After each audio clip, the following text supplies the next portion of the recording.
Railway के ठेकों से जुड़े और होटल के आवंटन में गड़बड़ी को लेकर लालू यादव और उनके परिवार से जुड़े सदस्यों के 12 ठिकानों पर सीबीआई का छापा। पटना में राबड़ी लालू के निवास पर भी गई सीबीआई टीम। करीब 12 घंटे तक पटना में लालू यादव के घर पर रही सीबीआई की टीम। पूरे घर की तलाशी, सबूत जुटाने की कोशिश। छापेमारी के दौरान हैरान दिखा लालू का परिवार। सीबीआई छापेमारी के बाद लालू यादव ने बेटे के साथ की प्रेस कॉन्फ्रेंस। मीडिया के सवालों पर भड़के, कहा होटल से जुड़ी डील मेरे मंत्री बनने से पहले बीजेपी सरकार के दौरान हुई। सीबीआई की छापेमारी पर लालू ने कहा, बीजेपी के डराने से मैं डरने वाला नहीं हूं। बीजेपी मुझे जेल भेजना चाहती है, मैंने कुछ गलत नहीं किया। नियम के तहत होटल का आवंटन हुआ। लालू के परिवार पर लगातार जमीन आवंटन और बेनामी संपत्ति को लेकर आरोप लगाने वाले बिहार बीजेपी के नेता सुशील मोदी ने नीतीश कुमार से की मांग। डिप्टी सीएम तेजस्वी यादव और मंत्री तेज प्रताप को बर्खास्त करें नीतीश। सीबीआई ने लालू, राबड़ी और बेटे तेजस्वी सहित 7 लोगों के खिलाफ केस दर्ज किया है।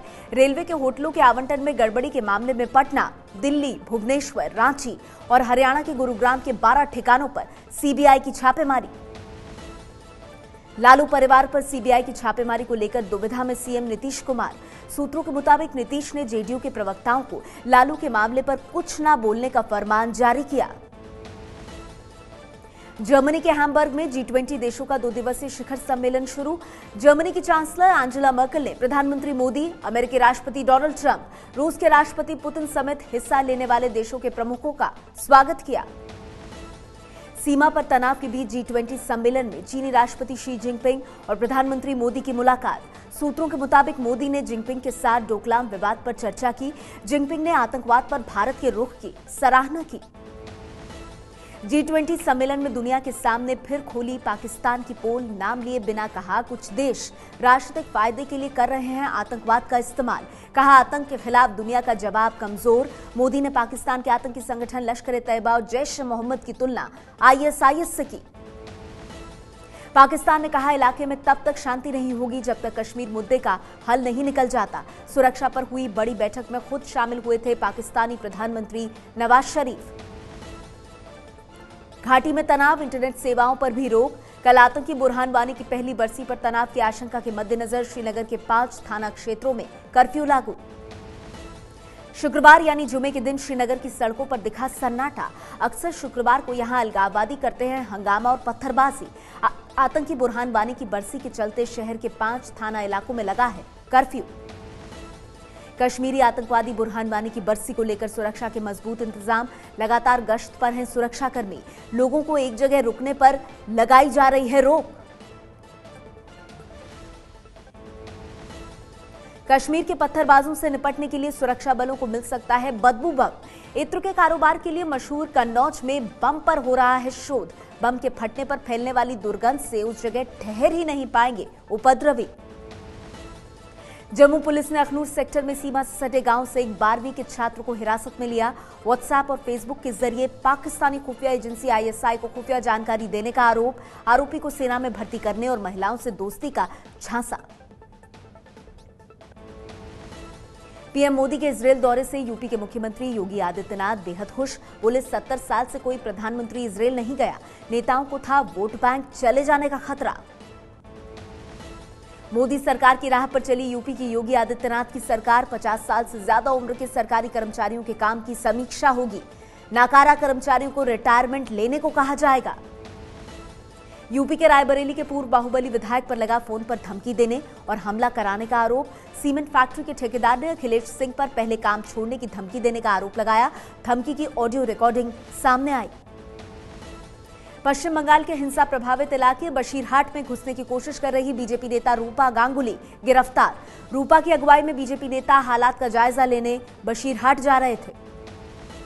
देश के बुद्धिजीवियों के एक प्रतिनिधि मंडल ने पश्चिम बंगाल के हालात पर गृह मंत्री राजनाथ सिंह से मुलाकात की। पश्चिम बंगाल में हिंदुओं पर हो रहे अत्याचार पर जताई चिंता। प्रतिनिधि मंडल में retired justice SN Dhingra, major general ध्रुव कटोच, स्वप्नदास गुप्ता और अनिर्बान गांगुली शामिल। महाराष्ट्र के मुख्यमंत्री देवेंद्र फडणवीस का हेलीकॉप्टर एक बार फिर हादसे से बचा। हेलीकॉप्टर में आई तकनीकी खराबी, सीएम के बैठने से पहले ही हुआ टेक ऑफ। महाराष्ट्र सरकार ने किसानों की कर्ज माफी के लिए पैसे जुटाने का रास्ता निकाल लिया है।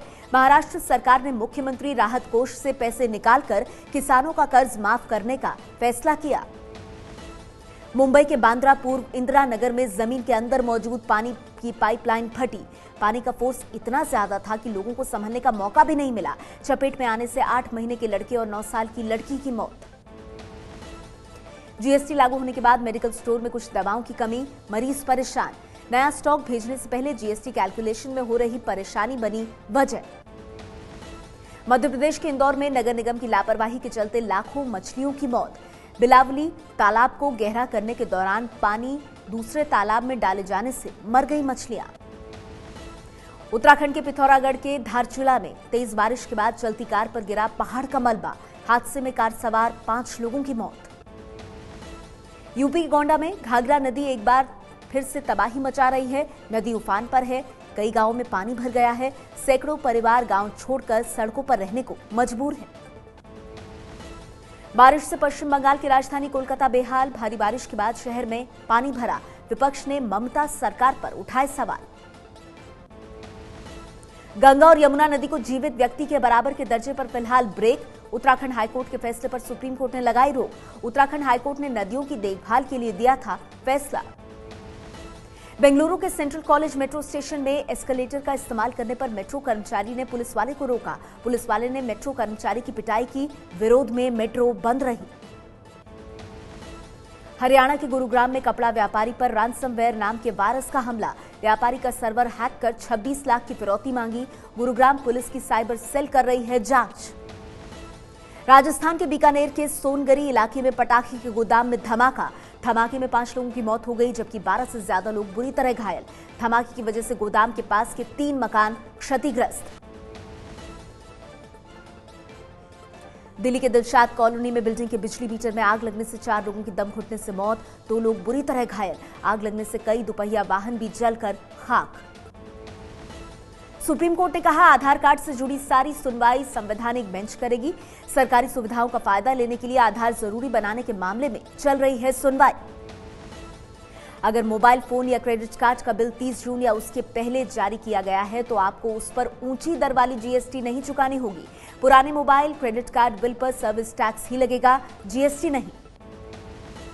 जीएसटी लागू होने के 1 हफ्ते पर कारोबारियों पर पड़ रहे असर को लेकर दिल्ली में हुई देश भर के व्यापारियों की बैठक। तकरीबन 23 राज्यों से आए व्यापारियों ने अपनी समस्या रखी। डिजिटल रथ चलाकर पूरे देश में व्यापारियों को जागरूक करने की मांग।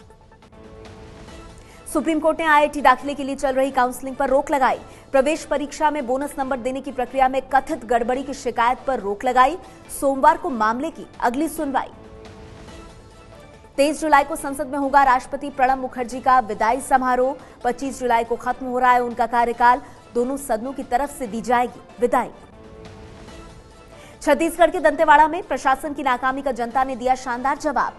टेमरू नदी पार करने के लिए गांव वालों ने तारों का पुल बनाया। फिल्म निर्माता मधुर भंडारकर ने कहा, किसी राजनीतिक पार्टी को नहीं दिखाई जाएगी आने वाली फिल्म इंदू सरकार। मुंबई कांग्रेस अध्यक्ष संजय निरुपम ने की है मांग। देश में इंदिरा गांधी के लगाए आपातकाल पर बनी फिल्म इंदू सरकार 28 जुलाई को रिलीज होने वाली है। 5वें और आखिरी वनडे में भारत ने वेस्टइंडीज को 8 विकेट से हराकर सीरीज 3-1 से जीती। आखिरी वनडे में विराट कोहली ने लगाया शतक। वेस्टइंडीज से सीरीज जीतने के बाद होटल में ही टीम इंडिया ने बनाया महेंद्र सिंह धोनी का जन्मदिन। 36 साल के हो गए हैं धोनी। टीम के सभी खिलाड़ियों ने होटल में धोनी को दी शुभकामनाएं।